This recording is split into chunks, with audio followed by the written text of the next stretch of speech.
Септември ни нуди високи температури за овој период од годината, а нашиот организам го чувствува заморот. Ова е причината зошто во денешнава рубрика Природа и здравје се насочуваме кон билките кои ни даваат благодетно дејство на организмот и го победуваат сезонскиот замор. Подгответе си домашен леден чај од хибискус.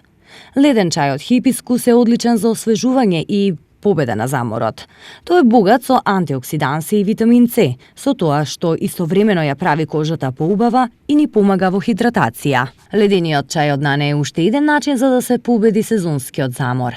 Нането го намалува заморот и летаргијата. Можете во чајот од нане да додадете коцка мраз и на ваков начин да добиете ледено задоволство. Познати ни се ефектите од лавандата од релаксација која ја нуди нејзиниот мирис. Таа е една од најдобрите билки за победа над летаргија и замор. Таа ги подобрува и меморијата, и фокусот, и ги подобрува функциите на мозокот.